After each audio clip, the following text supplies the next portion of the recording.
here to update you on the assault that occurred at MLK Park. So at about 3 o'clock on Tuesday afternoon after school, there was an assault call that Charlie District officers responded to. It occurred in the pavilion. I think that was widely seen on some social media posts. 15-year-old Buffalo student was assaulted by numerous individuals in the pavilion. Charlie District officers responded to an assault call. They were able to get there pretty quickly and had to call an ambulance. The victim was unconscious, was transported to Women and Children's Hospital by AMR. Detectives immediately began an investigation. They got engaged, and later on that evening, they met with the mother of the student victim at the hospital. Were able to obtain more information. Yesterday was a very active day for our detectives and our officers. The detectives put in a significant amount of work. They took a large number of statements. They acquired a decent amount of video, and they spent the entire day going through statements, going through video, and they were able to hone in on numerous suspects, 3 in particular. While they were working this case, they engaged with the district attorney's office, who had worked side by side with our detectives every step of the way on this investigation. Buffalo Public Schools were also very instrumental in helping to provide some information, as well as guide us in a direction on some of these individuals. We were able to take one individual into custody yesterday in the early evening hours. A 16-year-old Buffalo male was taken into custody by Charlie District detectives and officers and was charged with gang assault in the first degree. We are still looking for 2 other individuals. There are 2 17-year-olds. One was supposed to turn himself in this morning and failed to do so. We know that the mother is cooperating and attempting to get her son to turn himself in and has been unsuccessful at this point. There's another 17-year-old that is also being sought. We've been unable to locate this individual. The family had been uncooperative up to this point. We are now hearing information that the family is trying to get that individual to turn himself in, and we encourage that cooperation to get that individual to turn himself in. And if any of the 2 suspects that are remaining out there see this, somehow this message gets posted to them, we will find you. We are going to charge you. We will find you. We want you to turn yourself in. That is the safest resolution for everybody. Turn yourself in. You can go to Charlie District Station to Ferry Fillmore or any police station, any police officer, but we encourage you to turn yourself in. We want a safe resolution to this case. All of the defendants and the victim are all members of the East High School community. I know that's a question that has come up, but they all part of the East High School community. There was an incident that occurred earlier in the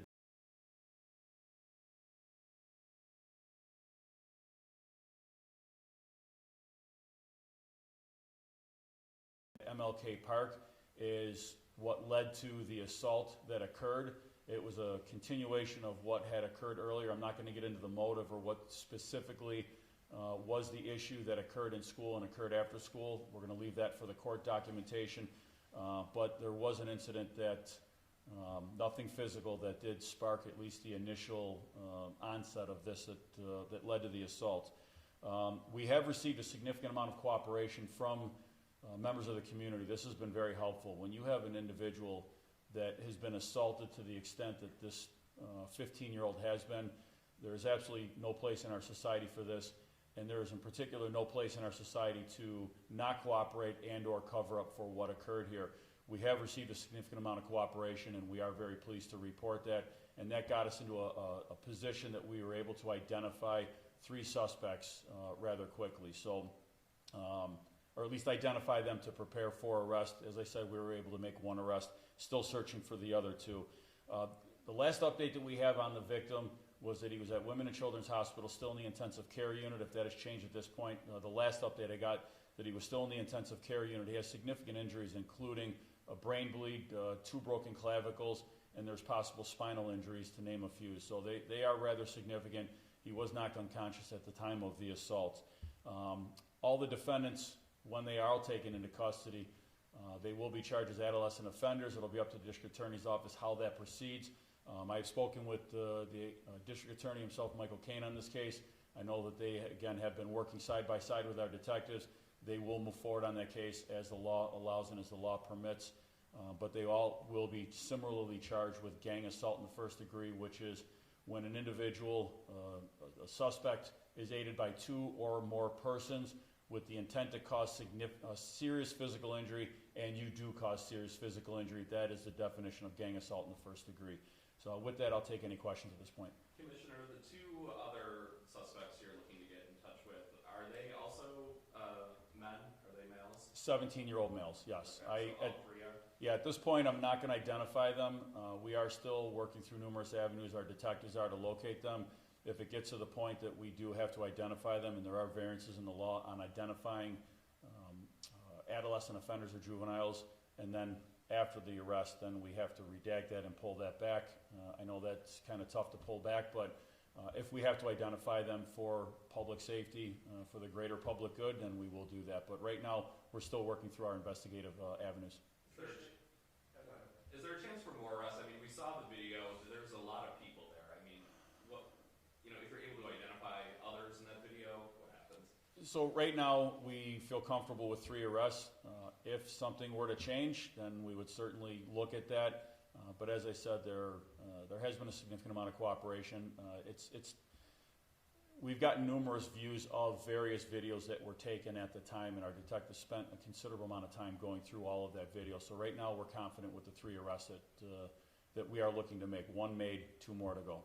Commissioner, you said the mother of the 17-year-old who is cooperating with you is trying to, I think you said locate her kid or try Yes. to, I mean, aren't those words troubling? She's trying to locate her 17-year-old to bring in?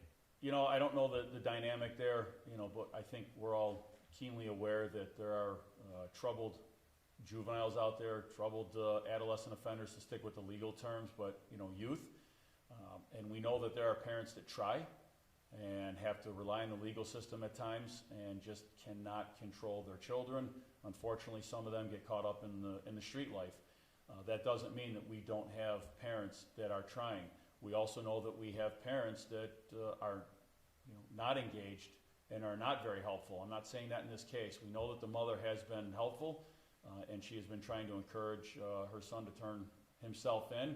I don't believe she's been able to get contact with him. So in this particular case, I'm not going to throw any definition on what's going on in the family dynamic, but it is helpful and encouraging to know that the mother is trying to get that individual to turn himself in. On the other side, the other individual, we were not getting cooperation. It has just come to my attention that they are now, someone in the family is trying to get that family member to turn himself in, and I hope that continues on and they do help locate that individual and bring him in. That, again, is the safest resolution for everybody. Commissioner, in light of this incident, a lot of parents are speaking out about student safety at Buffalo Public Schools. Is the police department working with Buffalo Public Schools further to enhance student safety in public schools? We work every single day. As you know, we have a dedicated school resource team led by a chief, a lieutenant, numerous officers, and they are in and around and engaging schools, students, and the community outside of schools. They really go above and beyond with what they do. Our SROs are not there to provide a traditional police presence where they're looking to make arrests and they're looking to be a security presence. Our school resource officers are specifically trained to engage and build relationships with students and also the teachers. They will make arrests when necessary, but that is not their primary focus. They do a lot of things on the outside where they're doing custom notifications, they're visiting students, they're visiting parents, they're visiting other family members to try to break down some barriers and try to lead to, whether it be counseling services, other avenues. You'll see them at sporting events, you'll see them at restorative justice events where they're trying to, work out and broker resolutions on different cases, anything to avoid an arrest. There are situations where you have juveniles, you have students that absolutely need to be arrested, but there are also other avenues where we would really like to try to get some services and some help and try to, break down some barriers to avoid that arrest and try to fix the problem going forward. So our school resource officers are very highly trained.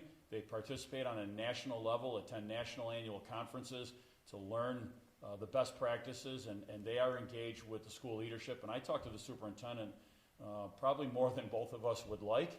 We talk quite frequently. We've been talking about this case, and we work very well together on trying to resolve issues. With the kid being, with the 17-year-old's gang assault, first degree, very serious charge, the victim is in severe condition, are we looking at trying them as adults? That is not a question for me. Unfortunately, the district attorney couldn't make it. We had a kind of a short turnaround on getting this press conference going.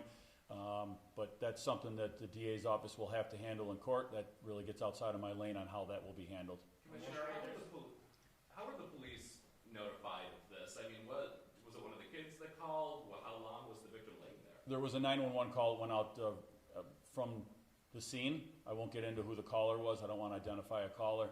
And our officers, got that call and responded right away. One more. Commissioner, we've been at press conferences now the past few years. I mean, students in Buffalo, there's been violent and disturbing situations. You drive downtown, people out of school, they're just fighting, they're doing different things. I mean, what is the message to students out there? I mean, this is a serious, serious incident, and it feels like it just keeps happening. This particular incident obviously is very serious. We have very serious physical injuries in this particular case. I think if you look at schools across the country, going back to when I was in school, kids are going to fight. We know that. You see kids around downtown, and you see large amounts of kids, and it can be concerning to some people. Sometimes you do get fights. They don't rise to this level. It is, I'll say, more on the rare side to have an injury, an assault of this nature. We have numerous officers every day after school that are in the corridor to, as a presence, to break things up, to keep kids moving along. This isn't just a Buffalo problem. We see schools across the country that have, issues with fights, and sometimes other issues occur. So, there's a lot of things that are available to kids without kind of getting into the school side of things. There's sports, there's other after-school projects, there's other things that they can get involved in, and that's what we encourage. Keep kids involved. The more free time that our youth has on their hands, the more apt they are to get in trouble, and we try to keep them engaged as much as possible. Awesome. Thank you. Thanks, Commissioner. All right, thank you.